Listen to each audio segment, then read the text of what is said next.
Hey everyone, Sirius Rahi here. So, fun fact about me, I consider myself to be a hobbyist game designer because as a hobby, I like to make games, usually card games, almost always card games.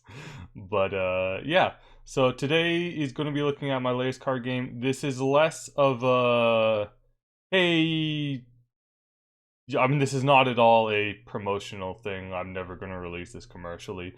This is if you're interested in the kind of process that someone might go down when making a game, this could be of use.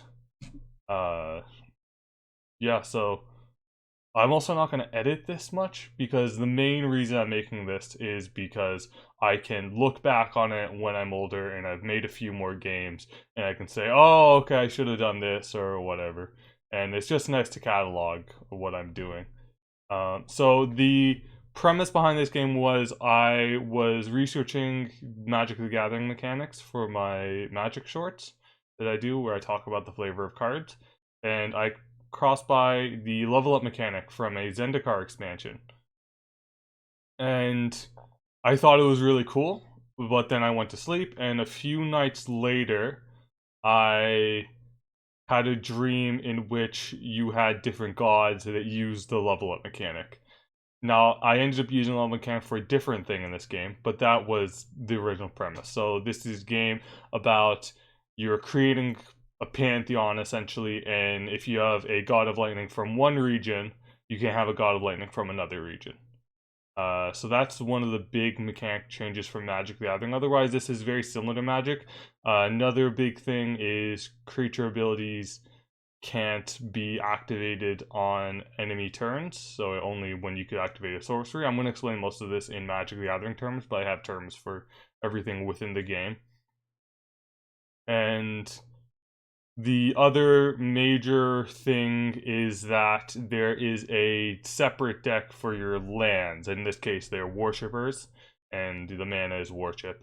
Uh, so yeah, there's a separate deck, and each turn you put a worshipper onto the field from the top of the worshiper deck. I originally envisioned some other stuff, but in playtesting I found that that was better. Right now, okay, so there are going to be 6 regions. By the time I'm going to say I'm done with the game, I'm moving on. There are going to be 6 regions. I finished one region, and each region has 50 cards. So I've done about 50. Well, I've done more than 50 cards. I've done 84 cards, but I've done 50 cards of the first region. First region is Esorn. It's an anagram of the word Norse. Is anagram the right word? I don't know, but they're mostly like Vikings, and that summarizes them for the most part.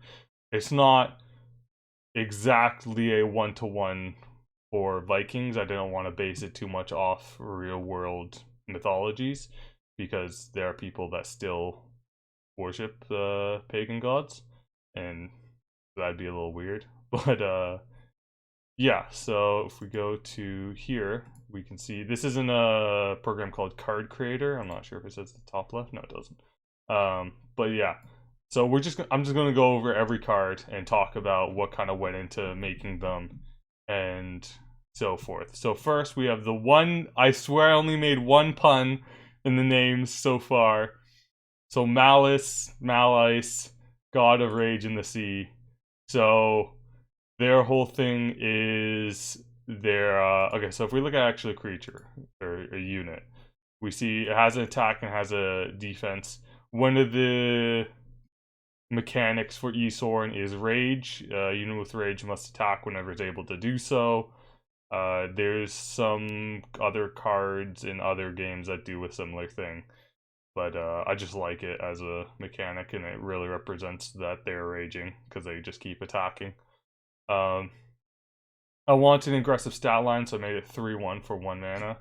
The mana system is different from Magic. It's more. So it's like Magic in the sense that each creature will regen up to their maximum defense or toughness in Magic at the end of each turn. But it's like Runeterra in that you're going to be getting one mana every turn, although it's like neither of them in the sense that you can get up to 20 mana. And the reason you get up to 20 mana is for the gods and the sites that we're going to go over. So we see each god has 3 modes. I experimented a bit with having 2 modes for a god, but I found that it makes things a bit weird, and I like having 3 modes. For other gods, I might have multiple, I might just have 2 modes, but, and if there was only 1 mode, I would rather that just be a commandment, which is essentially an enchantment. So each god has 2 domains. In this case, Malise is Rage in the Sea. For 1 generic 2 Esorn worship, put a Rage counter on +1/+1 counter, on end of +1/+1 counter on target unit. Rage counters give Rage. 4 mana, the 2 generic 2 Esorn, gain life equal to the number of units you control with Rage. 5 generic 2 Esorn. Your units with Arrival gain Rage counters. The Arrival effects trigger. So Arrival is enter the battlefield, or Battle Cry in Hearthstone. Is it Battle Cry? It's been a while since I played Hearthstone. I used to play semi-competitively, so I should probably remember this. But I think it's Battle Cry. So I feel like that last thing is very powerful. That's why I made it cost so much worship. Ideally, I want the worship to hit around 10. So the reason you can get up to 20, and the reason I wanted to be so high at 10 worship, I want it to last like 10 turns for each player, is that I want you to be able to pump your worship into the gods and into the site. So that's the first god. Let's look at the first site. So the Frozen Field of Practice. So it's 1 generic 2 Esorn. And you see the site, it says Esorn. So if you spend Esorn worship, you will level it up. Starts at level 1, and you put a counter on it every time you spend an Esorn to level it up. It goes up to level 10. So each unit you have is Train Self 1, each unit then level 5 to 9, each unit you have is Train Self 2, and level 10 is each unit you have is Train Self 3. So Train Self is, you can exhaust the unit to give +1/+1 counter as long as it has less than X +1/+1 counters, where the X is the train self value. So in this case, in the Frozen Field of Practice, you can get, if they're at level 1, you can put a +1/+1 counter essentially on each unit, or at level 5 to 9, you can put a +1/+1 counter on each unit twice, or at level 10, you can put 3 +1/+1 counters in total on a unit. So that's why I wanted the mana system to be so lenient, because I really want people to be able to play with this. And when I say people, I mean mostly my friends, because I don't think I'm going to upload this to the workshop. But unless like people want to play it, but I cannot imagine that being the case. So I'm gonna play with my friends, and I played a few times with my friends, and it's fun. We have fun with it. Even with just 1 regent. So you have Yajidia, we got a Parenthood and Wisdom, 1 generic 2 Esorn. So 2 generic and Esorn. Put a +1/+1 counter on a unit you've played this turn. 3 generic and Esorn. If you played a unit this turn, scry 1. Scry, I think it's a very flavorful way of showing that you can look semi into the future and possibly alter your fate. So I just steal Scry from Magic the Gathering. I just like it a lot. I also steal Fearsome from Runeterra, if you see later. I say steal, but copy, I guess, because I don't think they have copyrights on those specific words. So yeah, and then for 3 generic and Esorn, you deal 1 damage to an enemy for each time you scry this turn, and each +1/+1 counter you put on a unit this turn. So I really like this. I just think it's neat. So obviously the first mode is representing like you're raising a kid essentially. Second one is, it shows the wisdom, so a parent and wisdom, and then for each kind of kid you've raised or time you've practiced wisdom in a turn, you can deal 1 damage, because one of the mechanics of Esorn is they deal damage to units. Wrath has got a Thunder and Vengeance for 3 generic and Esorn. So yeah, so did I talk about domains? I don't remember. Like I said, I'm not going to edit this because it's mostly for myself and my friends. But you have 2 domains, God of Parenthood and Wisdom. So if you have a separate god that has what shares a domain with this god, then you choose which one you want, like a legendary unit in Magic the Gathering, or legendary creature in Magic the Gathering. So Wrath, one generic and an Esorn, deal 3 damage to an exhausted unit, so that shows both the Thunder and the Vengeance, in the sense that you can you can like smite someone for attacking you. You're usually going to use it on an enemy unit that's already attacked or something like that. That's the Vengeance and both the Thunder / Lightning. The give a unit you control +2/-1. I figured it was like the Thunder might inspire them, although that's kind of pushing it. I'm not 100% sure about Wrath's second mode. His last mode is by far the strongest, and I'm not sure if it's even balance at the high cost it has already. I think it might need more, but I'm very much attached to it. So for 5 generic and 2 Esorn, one of your beings died this turn, you start a new attack phase with all of your Esorn units attacking, even if they are exhausted. Activate only once a turn. So that's a matter of he starts essentially a quote unquote holy crusade where the vengeance aspect, people want to avenge their fallen comrade. Wow, we've gone 10 minutes and we're only done 4 cards. Okay, this is might be a little bit. Kapla, which is the fun fact, the Klingon word for success or victory. I don't quite remember, but yeah. So for two Esorn, they got a victory and honor. And if you choose a unit that destroys another unit this turn, give it +1/+1 counter, so kind of glory in battle. For your 2 generic Esorn, choose a unit that dealt damage to an opponent this turn, give it a +1/+1 counter. Should say counter, not count. Count, I guess is what that word was. So that's the renowned mechanic from MTG. I just think it's very flavorful, it shows that they gain honor and they're shown to be better in the eyes of their society. And then for 5 generic 3 Esorn, if you have 20 total +1/+1 counters units you control, you draw 5 cards and gain 20 life. Originally, that was if you have 20 +1/+1 counters units you control, you win the game. But if I made this 10 mana, I don't think it'd be a problem. But I am kind of worried about people cheating out +1/+1 counters, and because that kind of limits design space in the future, in MTG there's a card where it steal +1/+1 counters from your other creatures, and then it multiplies how many +1/+1 counters are on it by 2. So that card wouldn't be able to be printed if I made in this game if I put the win the game if you have 20 +1/+1 counters. But like I said, if I made it 10 mana, 10 worship value, and then you win the game, I don't think that would be that bad, because around 10 mana, when somebody should be winning the game in general. But yeah, Valkyr, the god of cold and death. I didn't watch Game of Thrones, but the idea of there being a bunch of ice zombies is just really cool to me.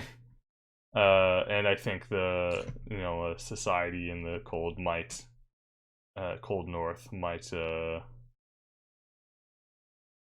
I just realized I need to show the image. Source. Add a new source. That. Browse.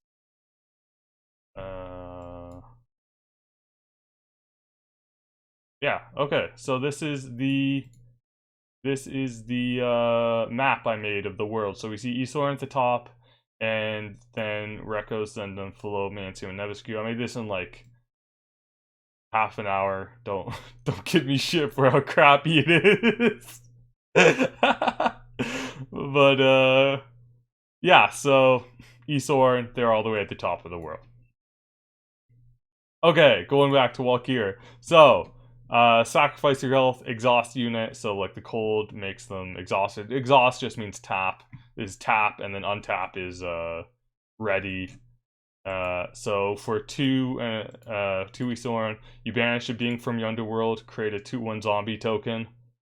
That most of the symbols, the Esorn, the symbols for all the regions, they're from icons.gameicons.net. Game icons. Yeah, game-icons.net. I'll put a link to that in the description. It's very useful. Yeah, highly recommend that website. Okay, so banish a being from your underworld, create 2/1 zombie token. So your underworld's a graveyard. You banish a being, so you just create a zombie essentially from their dead body, but you can't obviously bring them back if you're using their dead body. Although you might be able to in some fiction, but I don't know. I didn't like that idea as much. Maybe for a different god, I'll do that. And then for 3 Esorn, you deal 2 damage to all units, so your units and enemy units and ally units if you're playing a multiplayer game with like a 2v2 or something like that. So in that case, that's like a blizzard. Alright, now your sites. So like I said, you level up the sites by using Esorn mana. All these, they have their site Esorn, so Esorn mana, Esorn worship. And you'll notice I didn't put flavor on most of these cards just because I've been focusing more on the flavor of the mechanics, and then I'll get around to writing out the flavor text. And there is a section for flavor on all of them, just because I really like flavor text. And obviously the art isn't done for all of these. The art isn't done for any of them because I'm a one-man crew and I'm not an artist, so I'm working on the stuff that I think I'm good at, because if I made the art, then for a different game I tried prototyping. I was too focused on making art for all the cards, and so it took forever to make any cards. So so since then, whenever I prototype a new game, I just say, you know what, I'm not gonna do that. And I do think a prototype I'll consider this prototype like a prototype finished for this game once I have every region, because deck building, in my opinion, is half the fun of card games. Although I was talking to one of my best friends earlier today, and he was like, deck building is the absolute worst. So let's see what happens. Alright, Longship. Whenever you attack, your sailor units gain +1/+1 until combat ends. I'm not entirely sure about this card. Okay, I'll go over levels 5 through 9. Whenever you attack a sailor, units gain +2/+2 for this combat. And level 10, whenever you attack a sailor, gains +2/+2 until combat ends, and their arrival effects trigger again.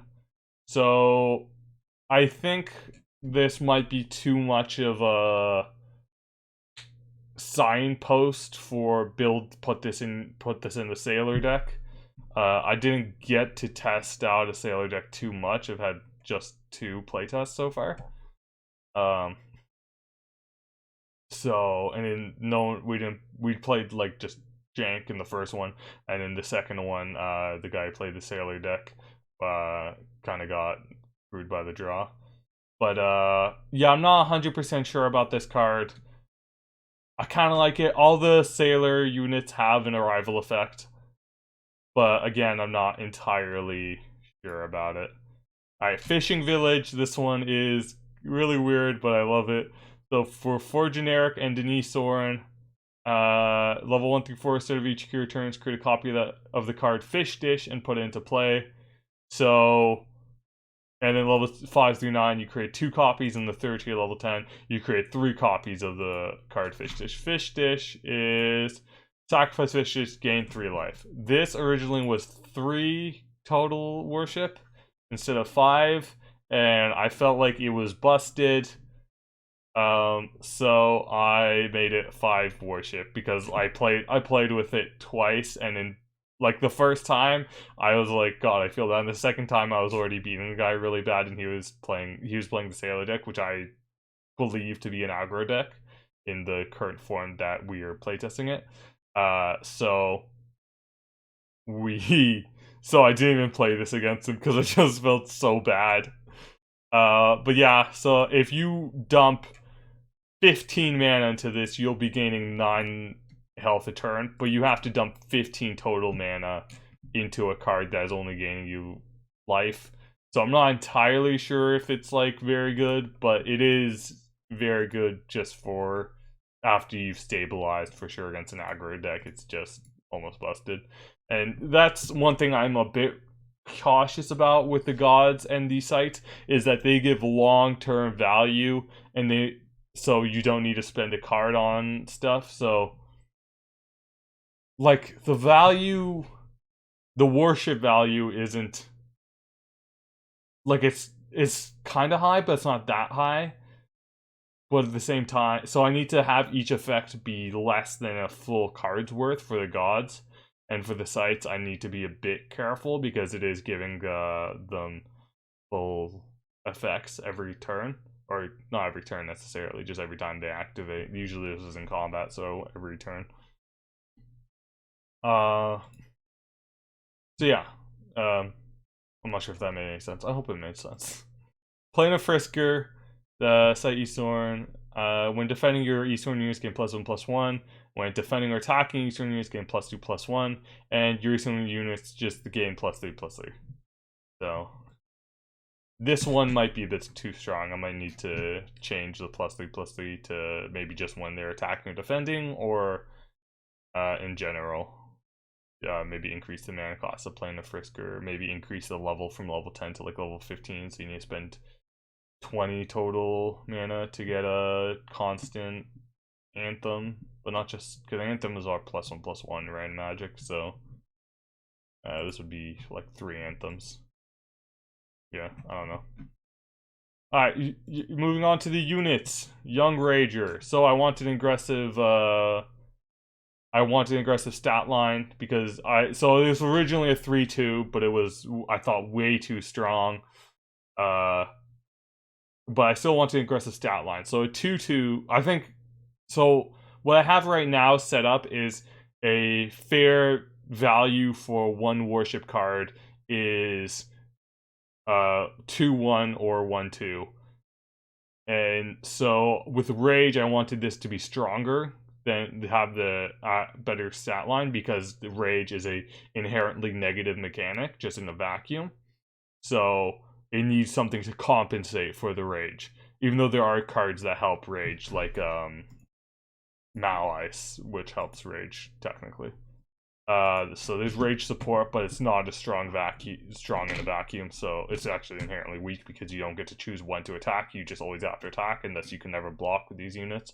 And also, you just don't always want to attack. Like, if they have a 1/1, you don't want to attack into that with this guy, but you have to. So I wanted it to be stronger than 2/1 or 1/2. So I thought of a 2/2 for, like, because it goes from 3/2 to 2/2. But then it feels too, like it just gives too much of a connotation of balance. You know, like they're not necessarily aggressive and they're not necessarily defensive, but this is a young man or young woman, young person who's raging. So I wanted them to be aggressive, so I made this a 3/1. Alright, Longship Deckhand.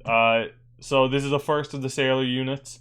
For one Esorn, you can, or when you play this, it's a 1/1, so a little weak, but its rival effect is maybe too strong.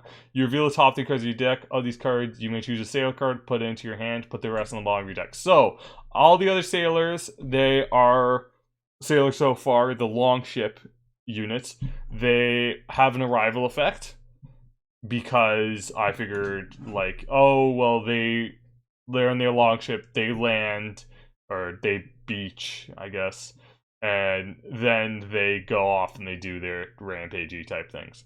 So I wanted an arrival effect for Longship Deckhand, and also I decided to, also, in case I forget to say later, all of these are subject to change, obviously. Again, this isn't going to be commercial release, so I don't know why I'm specifying that, but like, you know, if you're one of my friends and you're like, oh, I can't wait to play these cards, and then I finish this in like a month or two, and you're like, well, this is different, like, oh, that's because, you know, things change. So these cards, you choose a sailor card, put it into play. So I wanted something to not only have an arrival effect, like the Longship Deckhand have an arrival effect, because they're sailor, and they're in the Longship, and like I said, I wanted that to be a mechanic that across all Longship characters, units.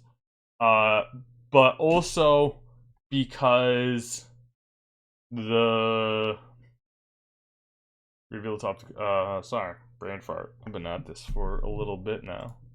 25 minutes. Gosh darn, we're not even done the units.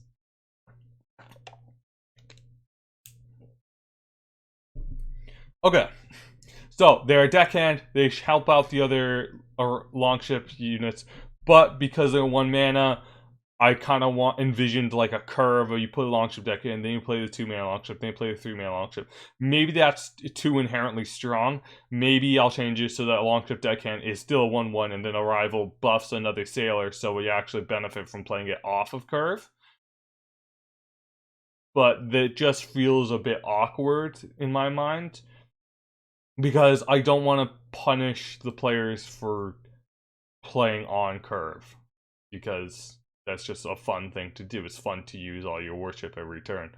Not necessarily that has to be the best thing to do every turn, but I'm just thinking about, like, I don't know, it feels good, but it could be perhaps better used as an Arrival, give another Sailor +1/+1 this turn, or something like that. So yeah, we'll see what happens with Longship deckhand. Longship Archer, second Longship unit. So as the flavor text plainly says, quite not great flavor text, but the Longship beaches, and the Longship Archer shoots an arrow just for, just as customs.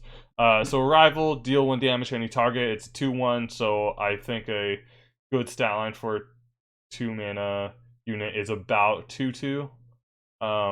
Maybe 2/3. The reason I don't want a 1 worship value to be a 1/1, and that's why I said a 2/1, is because if it's a 1/1, then that doesn't give me any room to have benefits. Like, if a fair, then all the 1 value creatures are going to be too strong. So I'm not entirely sure about this, but I feel like 2 worship, deal 1 damage to any target, and 2 attack, 1 defense. I feel like that's good. I don't feel like that's bad. And one of the games I played, they played Longship deckhand on 1, and then they got a Longship Archer on 2, and so I held my Longship Archer on 2, waiting for them to play there. So I thought that was fun. So it creates a fun play pattern, at least this card, for having deal 1 damage and also take 1 damage to die. People of the Snow, Bearkin Warrior Monk. So I thought about different word than Bearkin. I experimented with some words, but at the end of the day, I thought that Bearkin gets the idea across of, listen, they're a humanoid bear, I thought about Bear, I think, was one of the ones, but that didn't work out. So this is a Train Self card, 2 mana, Train Self 3. It can buff itself up to a 4/4 over time, but you gotta spend 3 turns not doing anything. And like I said, creature unit abilities, God abilities can only be activated on your turn. I don't think I said that for God abilities. I should have said that. That's very important. God abilities can only be activated on your turn, and so can unit abilities. So you can't just wait till the end of your enemy's turn. Then if they didn't attack and you save this up as a blocker, then you activate Train Self. They have to train themselves on your turn during your main phases. And I'm pretty proud of this flavor text. Most Esorn learn to love the snow. Some love to learn from it. I don't think it's very original, but I don't know. I just think it's a nice bit of flavor text. Worf the Shackled. So, for the crime of betraying the Esorn, Worf was sentenced to an eternity in the northernmost region of Esorn. Maybe I should just change that to the northernmost part of the region. I like that more. Part of the region /I.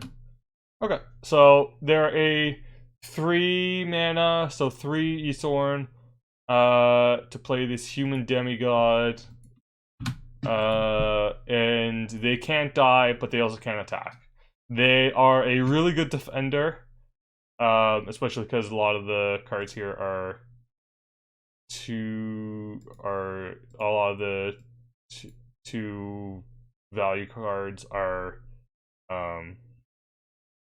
where is this? Are 1 health.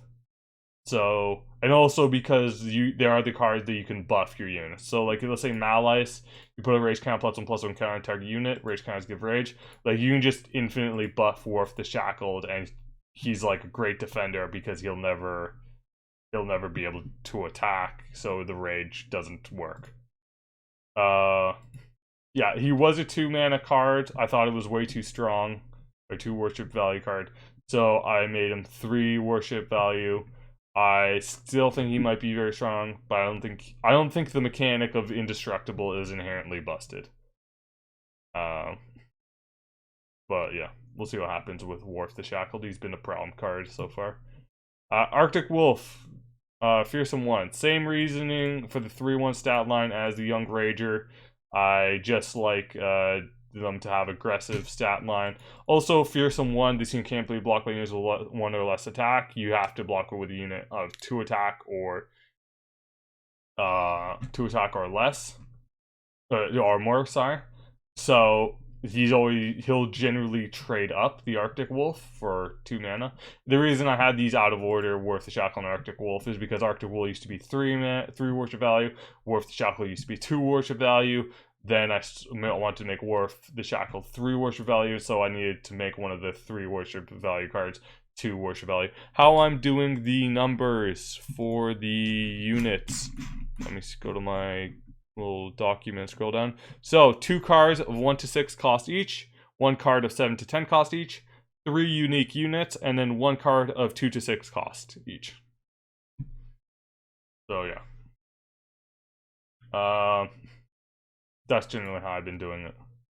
Alright, Longship Warrior is a human warrior sailor for 3 worship value. Arrival, you have them fight another target unit. This usually doesn't live compared to other Esorn units because they'll have high attack, but hopefully they'll when the other units come into play, they'll be dealing damage. I thought the fair thing for 3 worship value is a 3/3. I took 1 point off health because of their strong arrival effect, and so, or defense because of their strong arrival effect, and so I wanted them to, and because I wanted them to have an aggressive stat line.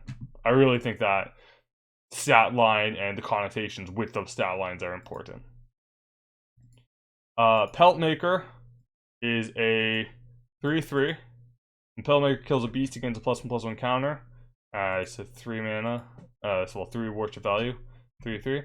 And so this actually doesn't live when it kills the other beasts. Hopefully, I need to remember to make other beasts in other regions that when it kills it, gains a +1/+, then it'll survive. You can also buff it up by putting +1/+1 counters on Pelt Maker, and you can also have it fight other units. So yeah, so Pelt Maker, it gets stronger. It makes pelts whenever it kills a unit. I wanted +1/+1 counters as opposed to +0/+1 counters, which might make more sense for a guy that makes pelts, because I remember reading a Making Magic article by Mark Rosewater, which are great articles, by the way. If you're at all interested in this video, you should definitely read all of Mark Rosewater's work. He's a lead designer, I believe, on Magic, or if not the lead designer, he's very high up there. And he is he makes a weekly article about what goes into making Magic the Gathering, and it's very interesting stuff.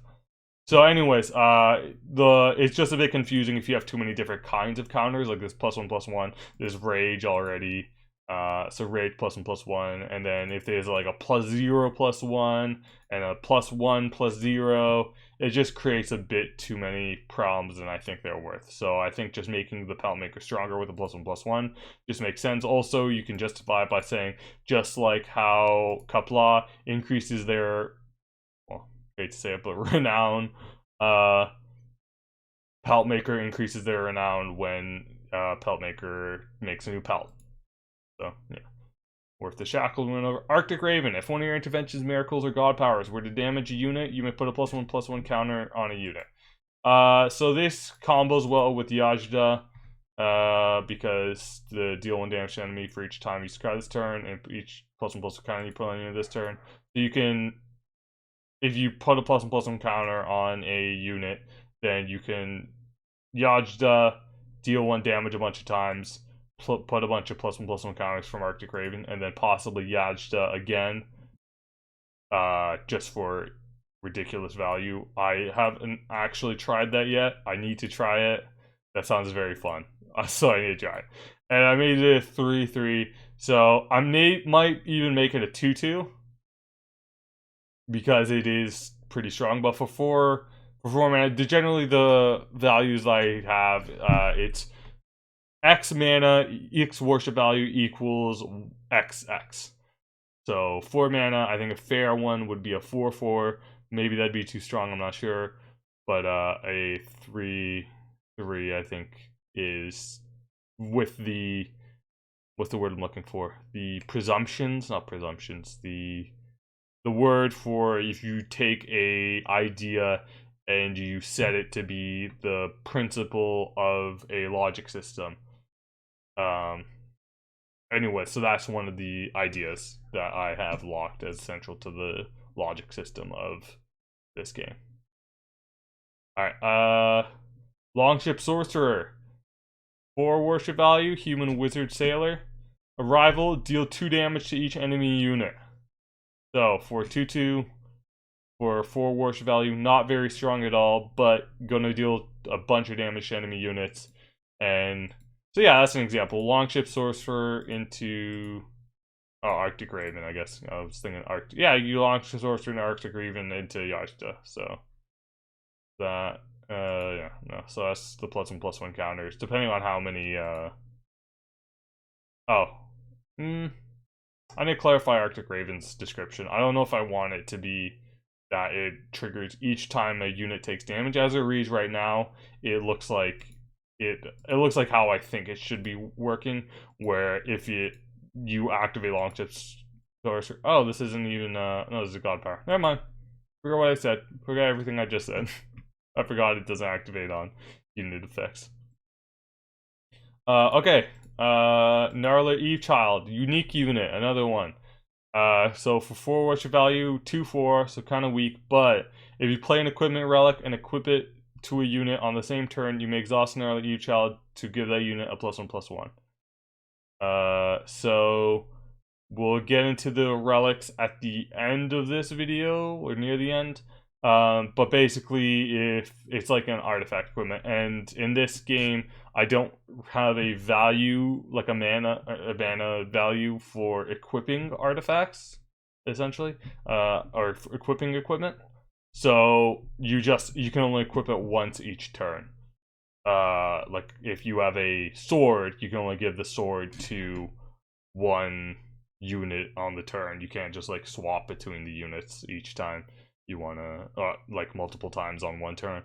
But that might be too strong. It's just because I don't really value, like when I play Magic, I feel kind of like I don't really want to play equipment because they're just going to, like, it just doesn't feel that fun to have to pay mana to equip the units. So we'll see what happens with that. It might be too strong, but it might limit design space, which is the more important aspect that I'm worried about. But yeah, we'll see what happens. Maybe I need to keep the relic equipment weak. Who knows? Son of the Warlord, Barracan Barbarian Noble. I made this. I needed a 5-cost card after I made the Esorn Warlord, which we'll get into. But Son of the Warlord gains +1/+1 for each other noble you control. 5 worship value, 3/3, not great stat line, but if you play multiple of these, then it gets out of control. And also with Esorn Warlord, it's gonna be ridiculous because Esorn Warlord we'll just skip to that now, is 7 mana for 4/5, 7 worship value for 4/5. Not great, but your other Esorn units have +2/+2. So it's a barbarian and barbarian noble. So if you have just an Esorn Warlord and a Son of the Warlord, then that Son of the Warlord is getting 3/3, which is, I mean, it's not that great. It's 5 worship value for 3/3, but then if you have another Son of the Warlord, then you have, there's a 5 worship value for 6/6, and then if you have another Son of the Warlord, each one becomes a 7/7. So we'll see what happens, and of course other regions are going to have more nobles. Alright, Kapala Wolf. So this is like Valhalla Wolf, essentially. Yeah, guide the worthy to their afterlife. When one of your units dies, put a +1/+1 counter on Kapala Wolf. So I want something to combo with units dying because that's what it's supposed to represent. And I thought of just, you know what, the wolf gets stronger whenever a unit dies. Maybe it'll banish units from its own underworld later iteration Kapala Wolf, but I haven't noticed it to be a problem yet. We'll see what happens. I like it right now. It's fun. Avenging Valkyrie, kind of a long text box, but when another non-token unit control is destroyed by combat or a fight, I should just say is destroyed by another unit. I think I'm gonna write that down. Another unit. You may banish them from your underworld to Avenging Valkyrie, deal 2 damage to enemy target. So yeah, so I guess if I do make Kapala Wolf banish then from underworld, then Avenging Valkyrie becomes weaker. So 6 worship value for 4/4 is not great. I think its effect is pretty darn strong though. We'll see what happens. Maybe I'll change this to Avenging Valkyrie deals damage to the unit that destroyed your unit, but that might be a bit wordy. So we'll see what happens. The Longship Captain. So if you notice, you have Longship Deckhand at 1, Longship Archer at 2, Longship Warrior at 3, Longship Sorcerer at 4, Longship at 5, and then Longship Captain. So your sailors gain Overwhelm this turn, Trample for magic, Overwhelm, yeah, for Runeterra. Should be, I'm just gonna make this bold. Yeah. And Rush. So Rush is haste from magic and charge from Hearthstone. I like Rush more. I think it gives the mechanic a better description. Like Rush kind of makes sense as to what it does more than haste, which is kind of an archaic word. That I thought was kind of confusing when I first started playing. I'm like, what is haste? I have no idea what that could even possibly mean. But yeah, no, so I like Rush. So yeah, this is gonna be 6, and then so this is, you can attack on turn 6 or turn 7. Oh, I guess by turn 8 if you dump all your worship into Longship, and then you get to level 10, you know, you can attack again with all of your arrival effects triggering for your Longship units, which is just going to be disgusting. But you have to spend a lot of resources on Longship to do that. I'm not too particularly worried about that aspect, but maybe the curve is just too good for Longship units. Esorn Warlord, we already talked about. Arctic Yeti, Rage. So 8 mana, 8/8. So I think Fearsome 3 you can't block by units 3 or less attack. I think that's a beneficial effect. Rage is a negative effect, a harmful effect to the card. So I figure, you know, maybe those cancel each other out. So and then 8 value for, because what I have right now is that 8 worship value is equal to 8. Like I said earlier, X value is equal to XX. But maybe it needs to be stronger than that. There is a good GDC talk about costs in card games, written by or talked about by a designer of Pokemon. Highly recommend. If you look up GDC card game, it should be one of the top results on YouTube. And You talked about how you can't just have an 8 mana card be better than a 5 mana and 3 mana card combined. And I do think this game is a bit different because you talk mostly in the context of like Hearthstone or stuff, but the this game is a bit different because of the unit's region at the end of each turn. So a 8 mana unit is like an 8/8 is already better than a 5/5 and a 3/3. But we'll see what happens with that. The Arctic Yeti right now, I like it. I don't think it's too weak. It used to just be an 8/8. But then I figured Fearsome plus Rage captures the idea of a Yeti. Lambert Ice Child, Demigod Ice Elemental. So, 8 mana, 5/8. If you control no space to level 10, Lambert Ice Child has Rage. Users with Rage must attack whenever able. So, born from a glacier, Lambert Ice Child rages in search of a home. Yeah. Not the best flavor text, not the worst either. Yeah, so Lambert Ice Child. In playtesting, I found this card to be very strong. I think that has to do with the fact that Esorn is like green in MTG. It has a hard time, or I guess also Demacia, I believe, for Runeterra, I guess you could say. It has a hard time dealing with very large creatures. So, or red also from MTG, it's a hard time dealing with that. So I found a playtest is to be very strong, but I wanted to playtest it with other regions too before I change it. And if this is too strong, then my X mana equals XX doesn't work at all because this is understated, I believe. Or 5/8, yeah. But you can be chump block and you can't block at all, so let's see what happens. The combat system is just MTG, basically. You probably picked up on that by now. But it's like I said, this is basically just MTG with a few rule changes and some important card mechanics that are different. Northern Kraken, 9/9, catch, can block, so 9 worship value for a 7/7. So catch unit with catch can block units with elusive. There aren't any elusive units yet, but I just figured that kind of represents the Kraken being in the water and kind of lurking about without giving the Kraken elusive, which I think would be too strong. We know the Kraken attacks, exhaust another unit. That's just because it's Northern Kraken, maybe it has ice powers. But yeah, I just think it's quite strong. So I made it a 7/7 as opposed to a 9/9 because I felt like that would work. Ice Giant for 10 worship value. This might be incredibly weak. 8/8 with Overwhelm.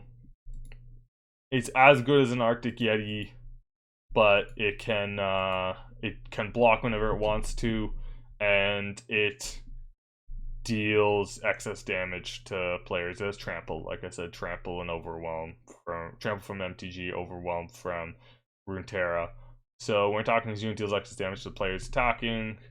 I'm not sure about this. Like I said, I think this is kind of weak. I haven't played around with it, but I think for 10 mana, you need to have a better stat line if you just want to be a big dude than just 8/8 and Overwhelm. So we'll see what happens. I'm gonna playtest it a bit, probably with so each deck. I'm just saying rules as I go by. Each deck is also a 40 card deck with 3 cards of each, and obviously there's a separate Worshipper deck with 20 Worshippers in it. So I might test this out with a, just as a 3 of, or even a 2 of, because maybe you don't want to draw 3 Ice Giants. Oh, that would be funny. Yeah, I don't think, obviously, competitively, because like I said, this is never gonna have competitive scene, or even a scene to begin with, probably. That you need, in any card game, a high mana value, because they usually all use mana, or high costed, I should say, unit needs to do something the turn it enters battle.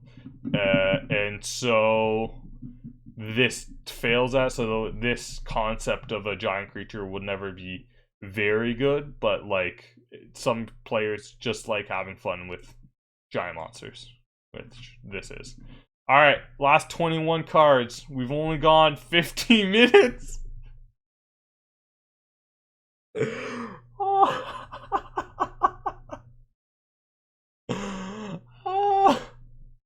Okay.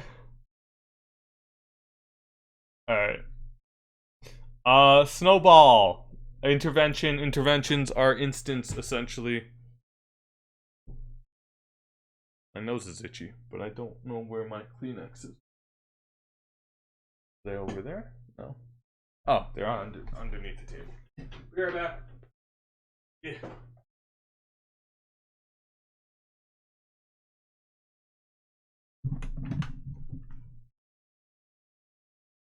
Okay. Oh. So. Oh, just had a heart attack. Thought my microphone wasn't recording for a second, and that I would not re-record this. That'd be too much. That'd be too much for me. My poor little heart. Yeah.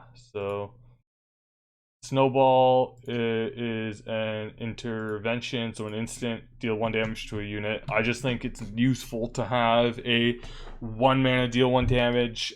Maybe it needs to be 1 mana deal 2 damage for it to be good, but this gets across the idea. I think this helps get across the idea of interventions, and like it's a good intro card to like make synapses for it, because sometimes you need bad cards just to make synapses form in people's heads, in my opinion at least.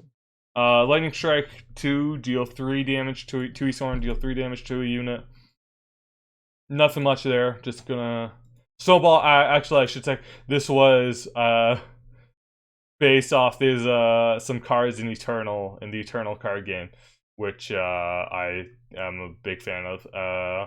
And you can check out some videos on my other channel, Omega Ego, which I will link at the end of the video, or to have a header box thing, end card, who knows what they're called. I'll put it in the description. It should also be, if you go to my link tree, which is in my bio, it should be there. So, Snowball, deal 1 damage to a unit. So in Eternal, there's a Snowball card. There are cards that create snowballs in hand, which are all deal 1 damage to a unit. So this is a nice little homage to that. I just like the idea of, deal the snowball. This tiny snowball is gonna just deal a little bit of damage. Oh, my dog's barking. Lightning Strike. 2 Esorn, deal 3 damage to a unit. Enrage. Give unit Rage's turn, so you can make an opponent attack on the turn it's used. Sudden Gift of Strength. Give unit you control +1/+1 counter. So this might be too overcosted for 3 worship value to just give a unit you control a +1/+1 counter, but we'll see what happens. Maybe I'll make this. Yeah, I remember now why this is 3, because I didn't want to have I didn't want to have too many 2-cost interventions, because I don't want them to just be 2 costs, because that might form the wrong synapses in someone's brain. And then duel in the cold. Choose one of your units, an enemy unit, deal 1 to both of them, and then they fight. So if they're in the cold, you deal 1 to both of them, and then they fight. This used to be the card that had this slot for an intervention, because I want 5. What did I want again? Okay, so for each region, 5 gods, total of 25 miracles, interventions, blessing, commandments, sites, relics, and 20 units. So 5 gods, 4 relics, 4 interventions, 4 miracles, 4 blessings, 4 commands, 4 sites, 1 card of any of the previous cards, and then 20 units. So this card had this slot taken up was called Come to Blows, and it's just 2 units fight each other, but there's another card that does essentially that. So I wanted less of a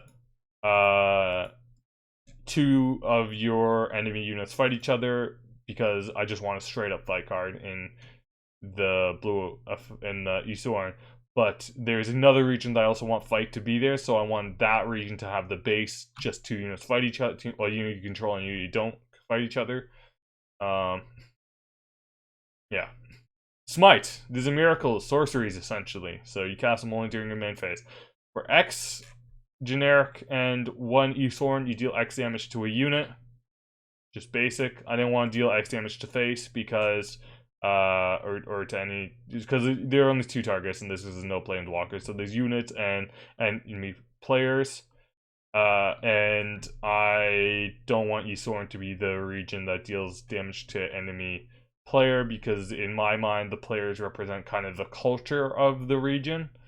And by the region I mean more the province, because you can mix and match regions to form like different provinces.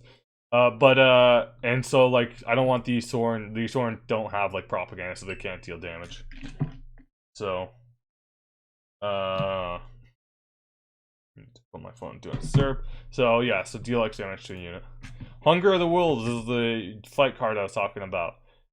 Choose 2 units, they fight each other. If one unit survives and the other doesn't, then the survivor gains a +1/+1 counter. So you can still choose 2 enemy units to fight each other, but if any of them, if one of them survives, then they get stronger. This is kind of an homage to, I read a Thor comic a long time ago, and it was like, there were wolves around, and Odin was with his brother, and they were hungry, and it was implied that Odin ate his brother. I think. That's what I got from it. Anyways, I thought that was just a really cool idea, and so there's already wolves in Esorn, so Hunger of the Wolves, one of the units essentially eats the other and becomes stronger. Lightning Storm. 7 worship value, deal 3 damage to each enemy unit. It's Flame Strike from Hearthstone, but 1 less damage. I think this is good. In playtesting, I found it to be strong. So, yeah. Strength of Giants. For 5 worship value, give a unit 3 +1/+1 counters. Maybe this is overcosted. I'm not entirely sure. But I found it to be decent. I was playing with one of my friends, and they had a longship captain. I was the longship player that got screwed by the draw, and they buffed it up a bunch with Malice, because Malice's first effect used to just cost 1 Esorn instead of 1 generic 2 Esorn. And then they played Strength of Giants on it, and it was like, yeah, it's so strong. And then I blocked it with my Wharf the Shackled, and they're like, so that just didn't do anything, huh? And I was like, yeah, pretty much. He's Wharf the Shackled, can't I? Fun times. Alright, Overwhelming Might, the blessed unit. This is a blessing. You attach it to a unit. It's enchantment aura from Magic. Blessed unit has Overwhelm when attacking or it's a buff also from a Runeterra. Blessed unit has Overwhelm when attacking. Unit deals X damage to the players attacking. I think it's good. I don't think it's too strong. I think it's just good. Yeah. Let the glory of the dead wash over you. 6 worship value. Blessed unit gains +1/+1 for each unit in your underworld. Sacrifice this blessing at the end of your turn. This might be overcosted too. With the players that playtested, and even one player that didn't playtest it, they looked at this card and like, wow, it's really strong, and I want to put that in my deck. I feel like that's a mistake. I feel like this card is really weak. But we'll see what happens with more playtesting. But I just think it's, yeah, I think it's flavorful. Let the glory of the dead wash over you, you know, but, you know, the name kind of implies it all, but, but I think the effect's just weak for the cost, so maybe I'll need to change that. But it's weird, because if a card's overplayed, but under, like it doesn't win a lot, like, and this is with any game, if something gets played a lot but doesn't win a lot, it's like you don't really want to buff it because people are gonna keep playing with it, but at the same, it's just weird. Because you don't want it to be too prescient, but yeah, we don't have like competitive Magic players playing with mostly like the playtests don't have a lot of high skill card game players, so. Will to be the best 1 generic 2 Esorn. If at the end of your turn, blessing unit doesn't have the highest combined attack plus defense of all the units on the field, give it a +1/+1 counter. I feel like that's pretty basic. Maybe I need to make that just the highest attack or the highest defense. Probably the highest attack would be what it was. Would be what it would be. But because maybe combined attack plus defense is just too much complications. So yeah. Gift of Anger, bless unit gains rage. So blessings you can put on enemy units. That's a big thing. I keep forgetting to mention to people, but And then they see this card and like, wait, why would you do that? And I'm like, oh yeah, because da da da. And they're like, oh yeah, okay, that makes sense. So it's enrage for one less worship value, but it's played on your main phase as opposed to at any point. So it's not great, but I don't think it's terrible either. Rage for the God. This one is weird. So, Rage for the God, 6 worship value. Whenever you need control with Rage, destroys another unit. Gain Esorn worship. That doesn't go away until the end of the turn. Spend this worship only to play a god, activate a god's effect, or level up a site. I'm not sure, because it's not really ramp, right? But it's free worship, like free mana essentially in any other game. So I'm debating this one. I kind of like it. I think it's flavorful, and any other, a rage for the gods for any other region doesn't make sense in my mind. I do have characteristics for all the regions like laid out, but yeah, so it doesn't make sense for any of the other regions. Wrath of the Gods. This one, I'm not sure if the name gets across what I want it to, but for 3 generic and 2 Esorn, whenever an intervention, miracle, or god would deal damage to a unit, deal that much damage plus 1. So I should say God Power. But yeah, this one is, so it's like Wrath of the Gods, like it's, the Wrath of the Gods gets increased, but the Wrath of the Gods is usually a thing that happens as opposed to a passive thing. So maybe I need to change the name. I'm thinking about it. If anyone has any good ideas for different names for Wrath of the Gods, let me know in the comments. Burial at Sea, there's a commandment, so these are, the commandments are all like passive stuff that happens.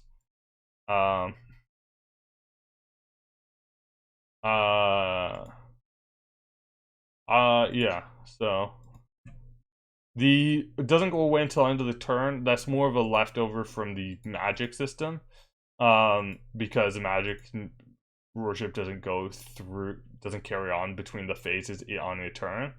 I'm not sure if I like that too much, but it does kind of simplify that, like, I have this much mana because of an effect, and then I stop the effect, and then, like, you don't need to, like, let's say your land is about to be destroyed, so you tap that land, you create a mana. Then the phase ends, and you go to attack, and then you go back to the main phase. And then you're like, oh, well, I have mana left over for when I tap that land. And it's like, did you? Like, that was a while ago. And you got to keep track of all the mana throughout the turn. So I think I like that. This is, doesn't, the gain Esorn that doesn't go away until the end of the turn, as opposed to just gain Esorn that it naturally goes away at the end of the turn, as opposed to not going away any of the phases. Yeah, the reason it's like gain Esorn that doesn't go away at the end of the turn, till the end of the turn, is because you're destroying units with rage, so it's usually during combat, and I don't want to make it so that the only for rage for the gods to be any good, you have to play it with a bunch of interventions. Anyways, Burial at Sea. For 1 generic and 2 Esorn. Whenever you control dies, you may choose to banish it from your underworld. If you do, gain 3 life. So you're burning the body in exchange for improving your culture or giving them an honorable death. I couldn't think of another way to give them an honorable death other than it improves the culture, which would gain you life. In the system that I have set up in my mind. Alright, relic equipment. So, there's relics and equipment. Because I made Gnarly Eve Child before I made any of the relics, and I need about 4 to 5 relics, I decide, there's only 3 commands because I couldn't think of anything else I wanted Esorn to do, so I put one from commandments into relics.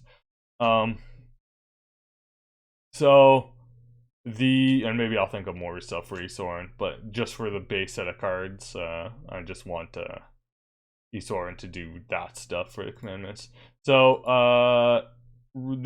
I made Gnarly Eve Child before I made any of the relics, so I decided, you know what, I'm just going to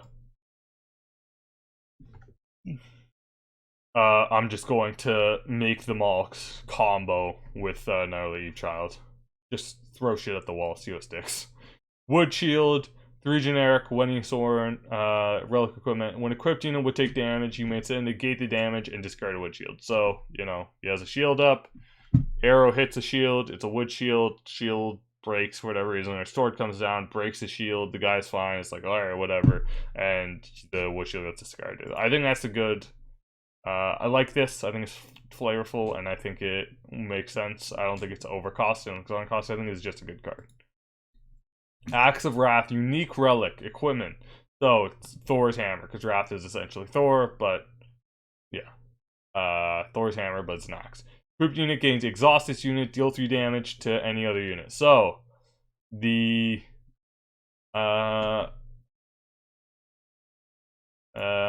so I'm not sure if I want it to word like this or just exhaust the unit this is equipped to, deal 3 damage to any other unit. So I'm not entirely sure. I just defaulted to Magic the Gathering terms because, like I said, that's what I'm most familiar with these days, and what the base of the system kind of is. Yeah, and because I didn't want it to be too powerful, it's just like another balancing mechanism. When equipped unit dies, put Wrath back in your hand. I might make it so that all equipment needs to go back in your hand when the equipped unit dies.